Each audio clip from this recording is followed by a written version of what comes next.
semua, selamat datang kembali ke pembelajaran online kita hari ini.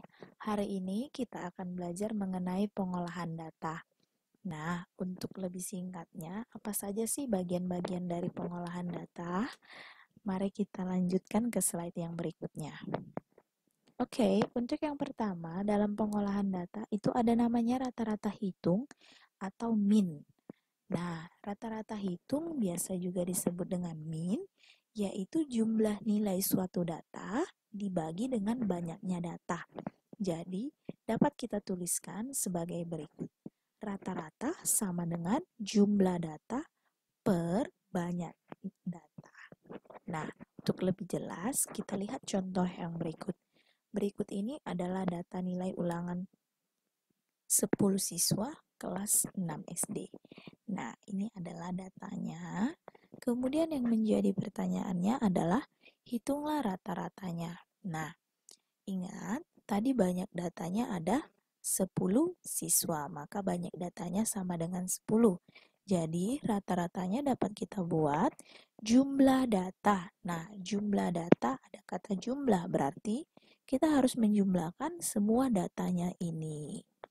Nah, kita jumlahkan berarti 72 ditambah 84 ditambah 68 ditambah 82 ditambah 86 ditambah 90 ditambah 100 ditambah 94 ditambah 88 ditambah 70 dibagi banyaknya data. Banyak datanya ada 10.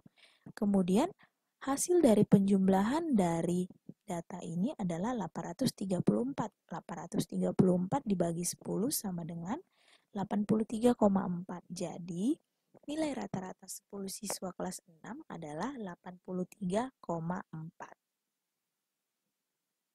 Oke, untuk selanjutnya ada modus. Modus biasa diartikan dengan data yang paling sering muncul. Nah, garis bawahi kata paling sering muncul. Oke, untuk lebih jelasnya kita lihat ke contohnya. Jadi, diketahui data hasil nilai ulangan matematika 20 siswa kelas 6. Datanya sebagai berikut. Yang menjadi pertanyaannya adalah tentukan modus dari perolehan nilai tersebut. Nah, untuk mencari modusnya, tadi ingat modus adalah data yang paling sering muncul. Berarti kita lihat satu-satu. Nilai 5 ada sebanyak 1 siswa. Nilai 6 ada sebanyak 6 siswa. Nilai 7 ada 3 siswa. Nilai 8 ada 7 siswa. Dan nilai 9 ada 3 siswa. Nah, dari sini kita dapat melihat yang paling banyak adalah nilai 8. Kenapa nilai 8 paling banyak? Karena ada terdapat 7 siswa yang nilainya nilai 8. Berarti modusnya itu adalah 8. Ingat, yang kita ambil itu adalah nilai datanya, bukan banyak datanya. Maka modusnya itu 8, nilainya. Oke, jangan lupa nilainya yang kita ambil. Nah, yang ketiga itu ada namanya median. Namun median sudah kita bahas di pertemuan kita yang selanjutnya. Jadi di sini kita tidak perlu membahasnya lagi. Jadi kita lanjut saja ke penyajian data. Jadi, ada beberapa jenis penyajian data. Yang pertama itu kita mau menyajikannya ke dalam tabel distribusi frekuensi. Nah, namanya saja sudah tabel, berarti kita akan menyajikannya ke dalam bentuk tabel. Jadi, diberikan data berat badan 60 siswa kelas 6 SD Mentari Bangsa. Nah, datanya dapat kita lihat di layar ini. Jadi, kita mau membuat ke tabel distribusi frekuensi. Ingat, tadi itu merupakan data berat badan, maka kolomnya ini kita buat judulnya berat badan. Kemudian frekuensinya ini artinya banyak siswanya. Jadi, kita dapatkan dari data yang di sini, 40 kg itu sebanyak 6 siswa, 41 kg sebanyak 12 siswa, 42 kg sebanyak 15 siswa, 43 kg sebanyak 18 siswa, dan 44 kg sebanyak 9 siswa. Jadi, kalau frekuensinya ini kita jumlahkan, maka hasilnya itu sama dengan 60. Artinya, sama banyaknya dengan banyak data yang di sebelah sini. Jadi, jumlahnya data yang di sebelah sini harus sama jumlahnya ketika kita menjumlahkan si frekuensi yang ini. Nah, jadi inilah contoh dalam membuat tabel distribusi frekuensi. Selanjutnya, penyajian data itu dapat kita sajikan ke dalam diagram batang. Nah, penyajian data ke dalam bentuk diagram batang cukup mudah dilakukan. Hanya perlu kita menuliskan keterangan datanya dan banyak data pada masing-masing sumbu X dan sumbu Y. Nah, yang mana sumbu X? Sumbu X itu adalah sumbu yang mendatar. Jadi ini adalah sumbu X dan sumbu Y itu adalah yang vertikal atau tegak. Ini adalah sumbu Y. Jadi, kita kan mau buat ke dalam diagram batang. Nah, pada sumbu X, kita buat adalah berat badan. Ingat, kita harus menuliskan keterangannya.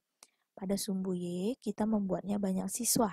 Jadi tadi berat badannya ada 40 kilo, 41, 42, 43, dan 44. Banyak siswanya, lihat. 40 kilo, tadi ada berapa banyaknya? Ada 6 siswa, maka menunjukkan ke 6 siswa. 41 ada 12 siswa. 42 ada 15 siswa. Nah, kenapa dibuat di sini? Pertengahan 14 dan 16 adalah 15.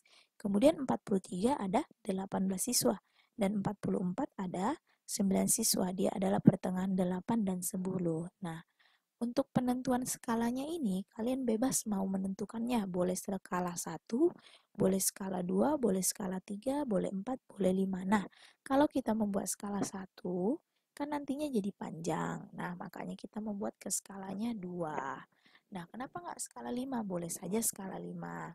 Hanya saja nanti kan rentangnya jadi 0, 5, 10, sampai seterusnya. Jadi inilah contoh dari diagram batang. Yang ketiga itu adalah diagram garis. Nah, cara menyajikan dalam bentuk diagram garis hampir sama dengan diagram batang. Bedanya itu pada langkah akhirnya saja. Pada diagram batang kan nanti hasil akhirnya itu adalah menggambar batangnya. Kemudian bedanya dengan diagram garis, pada diagram garis kita nanti menarik garis dari titik-titik yang telah disesuaikan dengan data yang diketahui. Lihat, tadi kan pada diagram batang kita juga menentukan sumbu X dan sumbu Y. Nah, mirip seperti diagram batang yang sebelumnya.